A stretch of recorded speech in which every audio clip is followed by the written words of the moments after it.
तर उद्धव ठाकरे हे प्रचंड संतापल्याचे चित्र हे दिसून येत आहे.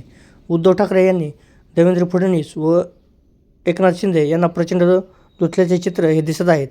तर राज्याच्या अर्थसंकल्पावर बोलताना उद्धव ठाकरे यांनी सरकारवर जोरदार टीका केली आहे.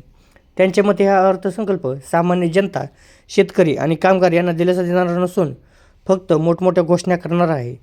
उद्धव ठाकरे म्हणाले की निवडणुकीच्या वेळी सत्ताधाऱ्यांनी अनेक मोठी आश्वासने दिली आहेत. त्यापैकी सर्वात मोठं आश्वासन म्हणजे शेतकऱ्यांचा सातबारा कोरा करण्याचं. पण प्रत्यक्षात पाहिलं तर आजपर्यंत शेतकऱ्यांचा सातबारा कोरा झालेला नाही. ते म्हणाले की त्यांच्या सरकारच्या काळात शेतकऱ्यांना कालबद्ध पद्धतीने कर्जमुक्ती देण्यात आली होती. 2 लाख रुपयांपर्यंतची कर्जमाफी शेतकऱ्यांना दिली गेली आणि त्यानंतर त्यासाठी फारसा गुंतागुंतीच्या अटी नव्हत्या. मात्र त्यानंतर आलेल्या सरकारने शेतकऱ्यांसाठी मोठ्या घोषणा केल्या, पण त्या प्रत्यक्षात किती पूर्ण झाल्या हे आज स्पष्ट नाही.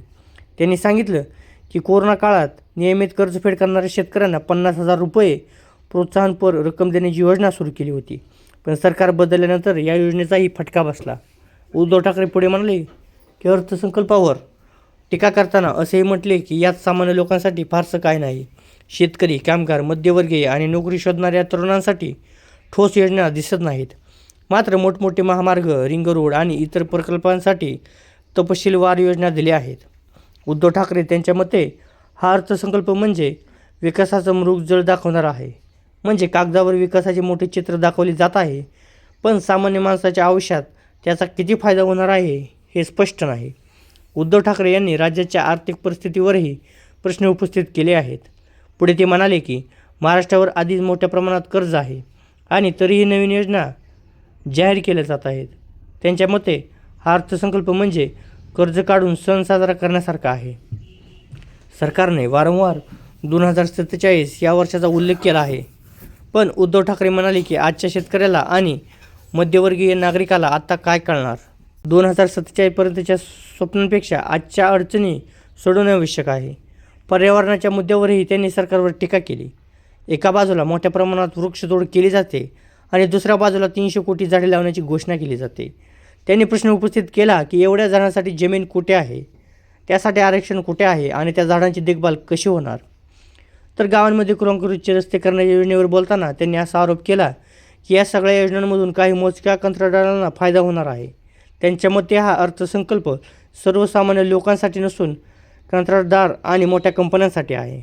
व उद्धव ठाकरे पुढे म्हणाले की तरुणांच्या रोजगाराबद्दलही त्यांनी चिंता व्यक्त केली आहे.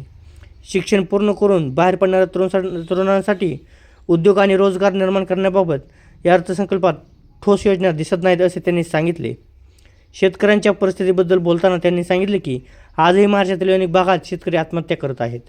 मराठवाड्यातील परिस्थिती विशेषतः गंभीर आहे. नैसर्गिक आपत्तीमुळे अनेक शेतकऱ्यांचे नुकसान झाले आहे, पण त्यांना जाहीर केलेली मदत प्रत्यक्षात किती मिळाली याची सरकारने दखल घ्यावी.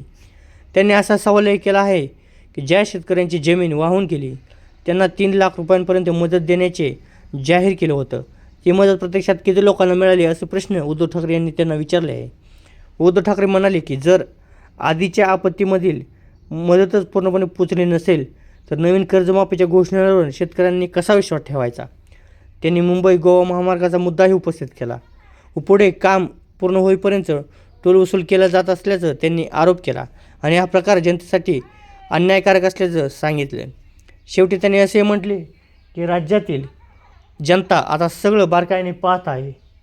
शेतकरी, कामगार आणि सामान्य लोकांच्या समस्या सोडवण्यासाठी सरकारने केवळ घोषणा न करता ठोस निर्णय घ्यावा लागेल. तर मित्रांनो, उद्धव ठाकरे यांच्या या वक्तव्याबद्दल तुम्हाला काय वाटतं हे कमेंट बॉक्समध्ये एकदा नक्की कळवा व आपल्या मराठी भूमी चॅनलला सबस्क्राईब करायला विसरू नका. जय महाराष्ट्र.